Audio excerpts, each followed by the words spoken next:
Assalamualaikum warahmatullahi wabarakatuh. Selamat pagi semuanya.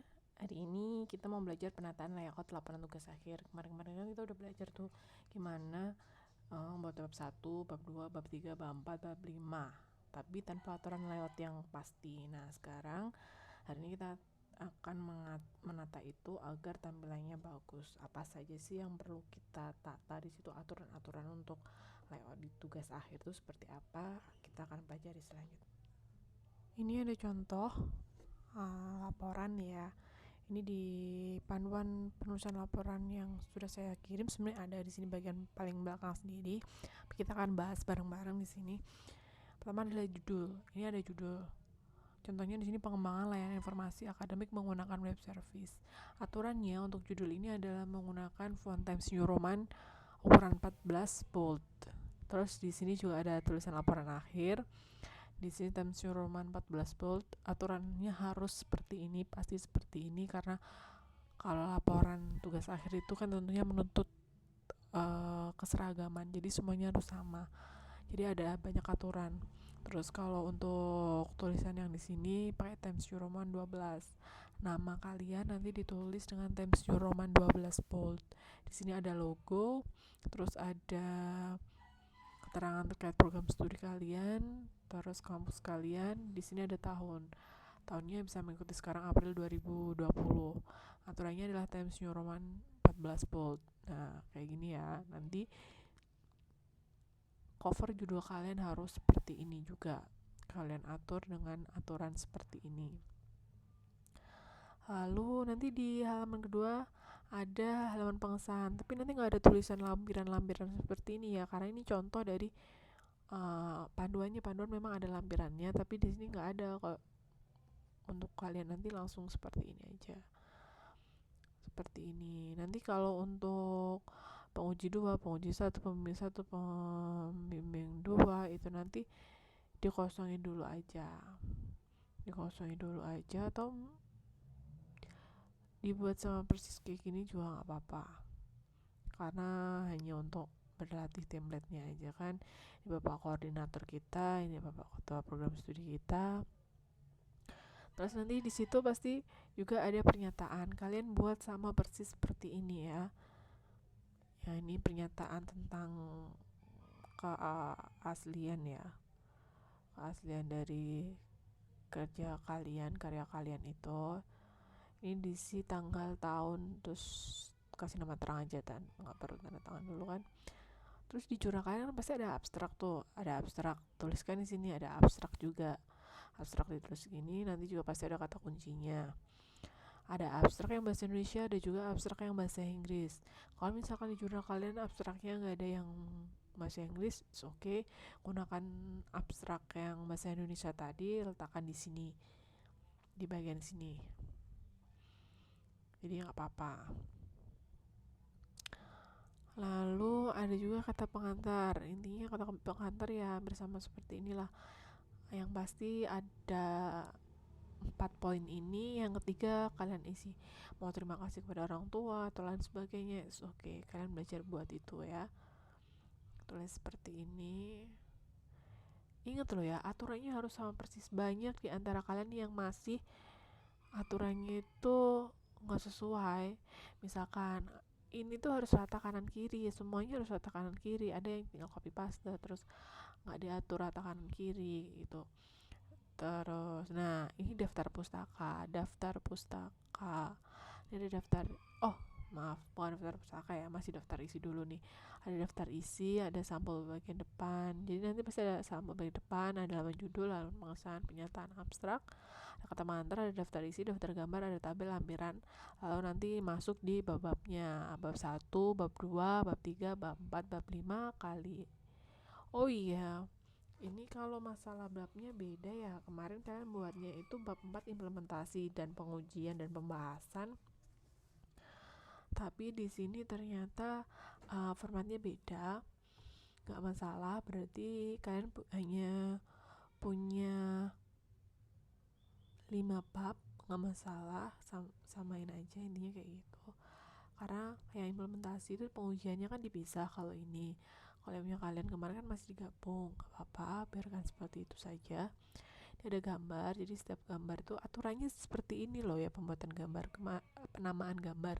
Kemarin kalau dia ada di subbab yang kedua berarti 2.1. Kalau dia masuk subbab ketiga, dia ya balik lagi ke 1.3.1.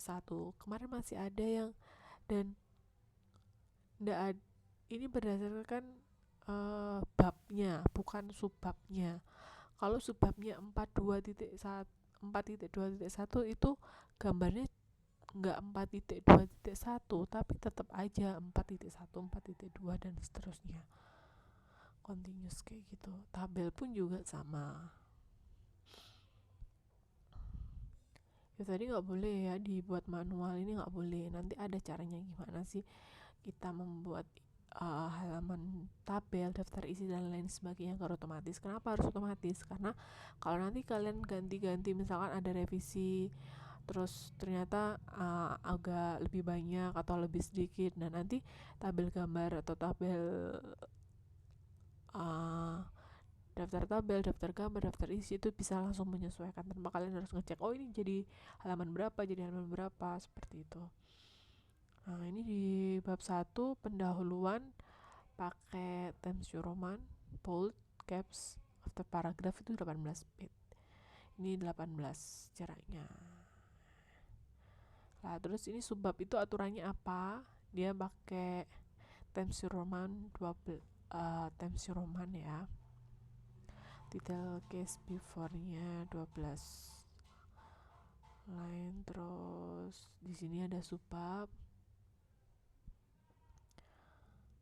ada subbab-subbabnya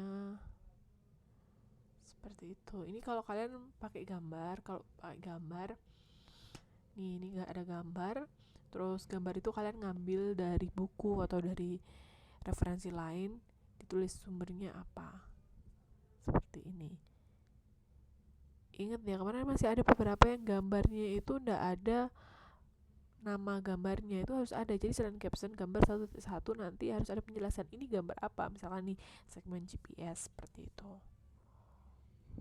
Kalau misalkan nanti suatu saat ada rumus-rumus yang digunakan, dia pakai ekuator, nah kayak gini modelnya. Kalau misalnya enggak ya enggak. Ingat kalau gambar itu penamaan penomorannya itu ada di bawah, kalau tabel itu berada di atas, seperti ini.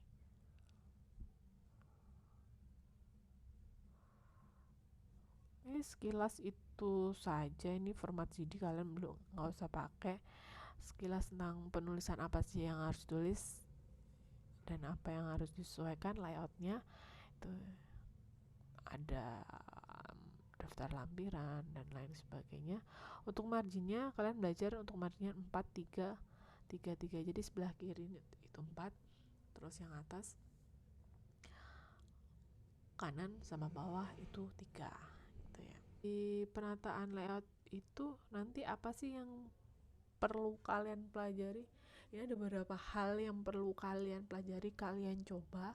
Untuk penataan layout itu biasanya masih bingung tentang, ada yang masih bingung mungkin pengaturan margin kertas. Di situ saya sudah sertakan link YouTube, kalian bisa lihat di situ. Di situ ada penjelasannya gimana sih ngatur kertas, misalnya kertasnya ngatur margin, ngatur layoutnya jadi 2 jadi 3, atau kamu mungkin mau ngatur dia landscape, portrait kayak gitu. Terus juga ada pengaturan penomoran yang sesuai. Jadi penomoran di laporan itu gak sembarangan. Jika penomoran di bab itu adanya di bawah, kalau untuk penomoran halaman lainnya itu di bagian kanan atas. Itu ada contohnya di link YouTube itu. Terus ada pengaturan daftar isi otomatis juga. Jadi seperti yang saya katakan tadi, agar ketika ada perubahan halaman, nanti daftar isi, daftar gambar, daftar tabel itu akan menyesuaikan secara otomatis. Kalian nggak perlu ngecek satu-satu lagi. Terus untuk daftar, karena untuk pembuatan daftar isi otomatis maupun daftar gambar maupun tabel itu berbeda, jadi ini di split jadi 2. Kalau daftar isi linknya di sini, kalau untuk daftar gambar dan tabel itu hampir mirip, bisa Nah, itu dijelaskan di sini. Caranya mirip kalau daftar gambar sama daftar tabel. Terus biasanya ingat juga, ini kalau kayak yang kemarin ada kelupaan gimana sih bikin daftar pustaka yang otomatis. Ini saya sertakan link YouTube juga kalau misalkan mau melihat membuat daftar pustaka yang otomatis. Yap, sekilas itu penataan layout untuk laporan. Jika mungkin ada yang masih dibingungkan, nanti bisa tanya-tanya ya. Sekian materi kita hari ini, semoga bermanfaat. Wassalamualaikum warahmatullahi wabarakatuh.